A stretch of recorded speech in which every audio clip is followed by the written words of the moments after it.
Okay, it's going to be the top 10 WrestleMania matches of the decade. This decade is almost over, believe it or not.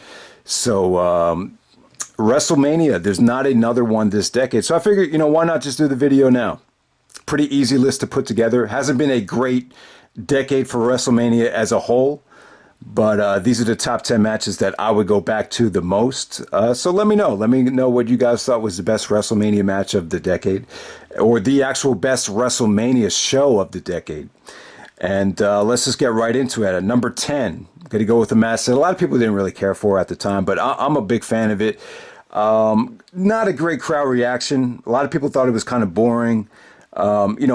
This is Chris Jericho versus Edge from WrestleMania 26. Edge had just won the Royal Rumble, came back off of a torn Achilles as a babyface, going up against Jericho as a heel. Jericho was calling himself the best in the world at what I do.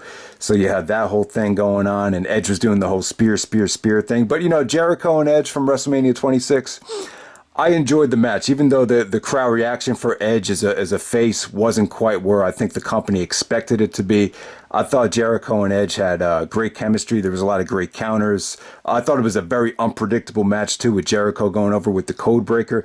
Sadly, Jack Swagger cashed in on the next SmackDown, so we never got to see Jericho run with the ball in 2010 like I thought he was going to. But yeah, just a very underrated match. Really, Jericho and Edge never really had a great program until this point. And yeah, man, I think it's a good match. I know some people probably rather have something else in this spot, but you guys, I'm a big Jericho fan. Edge's is one of my favorites as well. So WrestleMania 26, Jericho and Edge at number 10. Number 9, I'm going to go with The Rock versus John Cena from WrestleMania 28. Really not much to say about it other than, I think the WrestleMania rematch at 29, you didn't appreciate it until the second one happened. But when you get to WrestleMania 28, it got a killer buy rate. It had great buzz, great crowd in The Rock's hometown of Miami, Florida. I mean, it was just a meeting of two icons from two different, I guess you could say two different generations. But, The Rock and Cena, it was a dream match that I thought definitely delivered. There's mixed feelings on how they work together and everything like that. By the time you got to WrestleMania 29, you didn't really want to see a rematch. But when you just look at the WrestleMania 28 match, it was fun for what it was. It initiated some excitement and a certain type of buzz that you just don't get in terms of WrestleMania dream matches. And we finally got it with The Rock versus John Cena. I don't think it came anywhere close to the explosion that Rock versus Hogan was. But yeah, I think the problem that most people had with the whole thing was it was all about making John Cena a bigger star. And I think that turned a lot of people off instead of it just, being about, The Rock and Cena as a whole, if that makes any sense. So next up we had number 8, we got Seth Rollins taking on Randy Orton from WrestleMania 31. Definitely one of Orton's better performances at WrestleMania. I was thinking the only thing that could come close to this, as far as Randy Orton at WrestleMania, would be his match against Undertaker from WrestleMania 21, which was pretty good. But yeah, Rollins and Orton here. It was a nice, solid undercard match. It had a killer finish with Orton doing the RKO. It just came off really, just the way they set it up, it came off great.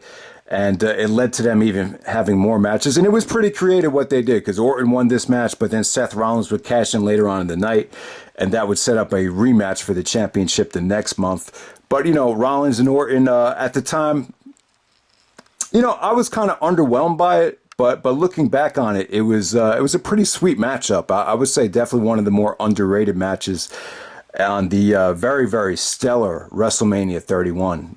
Definitely the WrestleMania 31 show.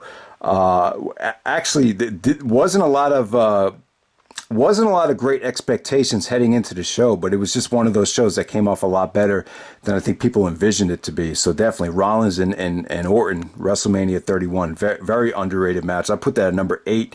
At number 7, I'm going to go with Daniel Bryan versus Kofi Kingston from WrestleMania 35. What can I say other than easily one of the better WrestleMania matches we've seen over the last, definitely the best WrestleMania match since 2015, without a doubt. I mean, the match was definitely that good. You finally had someone massively over in a championship match at WrestleMania. The only kind of thing I'm disappointed about is how Daniel Bryan's been used since then. Match is very unpredictable too. I was surprised at how many people thought Bryan was going to retain. But to me, I just thought it was obvious. You have never seen someone that over as Kofi in a long time. So I pretty much knew the right thing to do was to give Kofi the belt. But, the bittersweet is Daniel Bryan's kind of taken a step back since then. But still, the match was awesome. It took you on a ride. I've said enough about it. You guys know my thoughts on it. I think everyone was pretty much happy with this. Definitely the match of the night at WrestleMania 35. So I put Bryan and Kofi at number 7. Number 6, I'm going to go with CM Punk versus The Undertaker from WrestleMania 29. Yeah, I remember being at the Ring of Honor show that weekend, and this was like the only match people were excited about. People weren't excited about Rock and Cena too. They weren't excited to see Brock and Triple H because, you had already seen those matches and they really didn't over-deliver. So Punk and Undertaker really carried a lot of the life into WrestleMania 29. And this is really The Undertaker's last great performance at WrestleMania. I think this is before he had a hip replacement. So, yeah, I mean, the storyline had great build, especially with Punk bringing the whole Paul Bearer thing back into effect to add tension to the match. So he did a great job, and, a lot of great shoot style fighting here from both guys, from what I remember. And by the way, I didn't watch any of these matches back again, so this is just off the top of my head. But, I thought Punk and Taker, people had some gripes about Punk's strategy. Some people kind of question his strategy from a match quality standpoint. But, in terms of the excitement and the emotion from Punk, it was definitely one of the better. It was definitely like Taker's last great performance. And, yeah, man, I just thought it was, looking back on it, it was just very, very refreshing. And, for The Undertaker to have his last great match against Punk, it speaks to how, and the thing I remember about Punk, when he said in the podcast, he was very, at the time, he was upset that he didn't get the chance to main event WrestleMania. So he said that, he had a huge chip on his shoulder going into this match. And that's why I think the match was so intense and so emotional. And, I mean, in retrospect, I definitely say it was the match of the night from WrestleMania 29. So Punk and Taker, I give that the number 6 spot. At number 5, I'm going to go with, believe it or not, Brock Lesnar versus Roman Reigns from WrestleMania 31.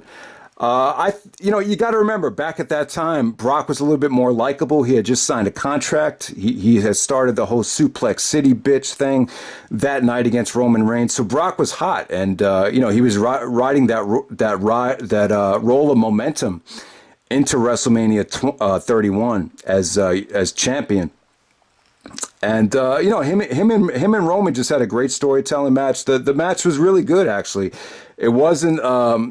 It wasn't as bad as some of their recent matches. I mean, the buzz and excitement for a lot of the recent Brock and Roman stuff have just been nightmares. No one's really wanted to see them work. But when you go back to WrestleMania 31, it was good stuff. And then on top of that, you have Rollins cashing in, which created for an awesome WrestleMania moment. So great WrestleMania main event, arguably the best WrestleMania of the decade. I got to go with Brock and Roman at number 5. Number 4, I'm going to go with Undertaker versus Triple H from WrestleMania 28. Shawn Michaels guest referee inside Hell in a Cell. This by far won match of the year in 2012. It wasn't even close. I would say the match over delivered. It just felt so much more intense than WrestleMania 27. Triple H came into this match with a huge, something to prove after losing to Taker at WrestleMania 27. And it just had that old school Attitude Era intensity. There's mixed feelings on it. Someone like Austin was raving about the match, I think on Twitter when it happened. And then someone like Bret Hart was like, oh, I know how the match is going to go. It's so predictable. I give it only a 4 out of 10. So, he had two icons with two different takes on the match, but I thought it was a war though. I thought it was a war, very violent. Shawn Michaels' facial expressions got some criticism for being a little bit too over the top, but hey, it was an emotional match. It featured the three guys Three of the top guys from the Attitude Era, three of the top guys that were responsible for winning the whole Monday Night War, celebrating at the end of the match. So it was a great moment, great match. Stole the show from WrestleMania 28. So I got to put it there. Definitely one of the best Hell in the Cells of all time. It was definitely that good. I wasn't a huge fan of the 27 match, but the 28 match, it definitely had a intensity and a ruggedness to it that I really enjoyed, actually. So I'll put that at number 4. Number 3, I'm going to go with CM Punk versus Chris Jericho from WrestleMania 28. Best in the world versus best in the world. The whole best in the world thing, I always thought it was Daniel Bryan that started it, but eventually Jericho kind of ran with it, and then Punk kind of ran with it on a mainstream level. So we finally got to see the clash here. Jericho came back in great shape, rejuvenated. It was definitely, you had known that Rock and Cena was going to main event, so Punk needed a great opponent as champion. And, the match was I thought the match was incredible. I really thought it was. I thought the match gave you everything. Jericho even said in his book that it's really underrated. Yeah, I mean, I don't really have a problem with Jericho versus Punk from 28. I thought it really delivered on all levels. Punk going over with the Anaconda Vice. I just thought there was some beautiful, small packages, transitions, near falls, everything you could have asked for. I thought it gave you everything.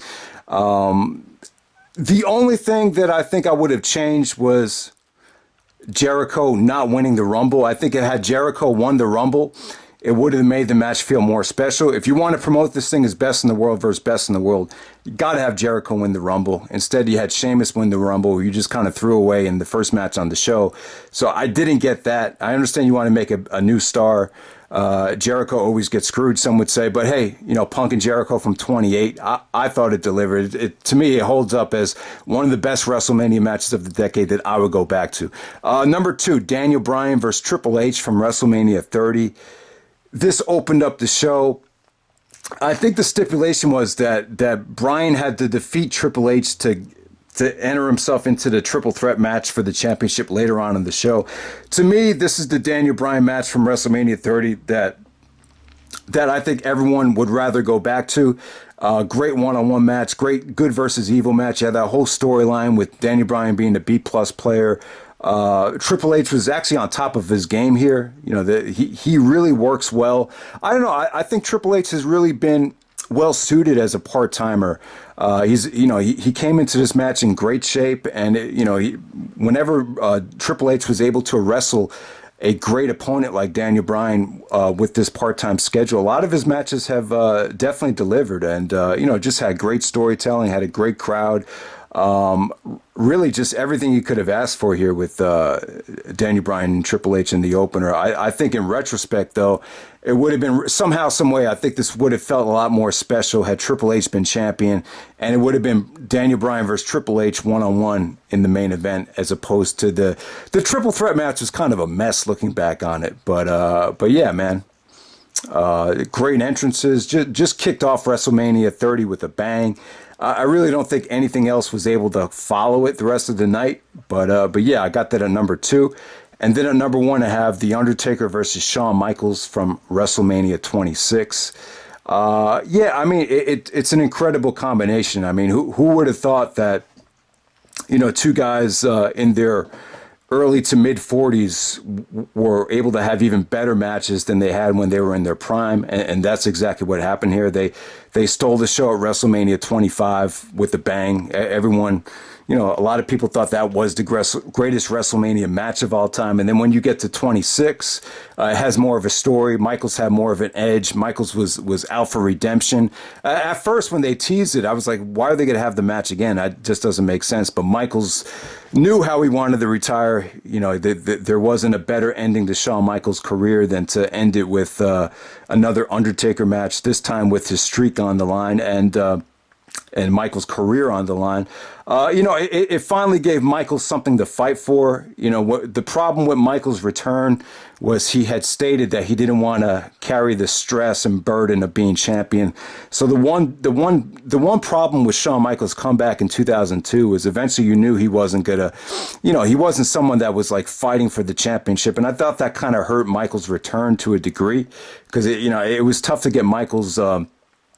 Motivated to compete sometimes, I would say. But, this finally gave him something to strive for and fight for. And, the match just had great emotion. They played off the match the year before. And, these guys just have it in the ring. Once again, they just told an incredible story. And, it was just life or death for Michaels. And, it ended up being pretty much just as good as the first one. And this is like the only 5-star match I would say that WrestleMania has had this year, and easily easily the best WrestleMania match of the decade. So I go with Taker and Michaels, WrestleMania 26 at number 1.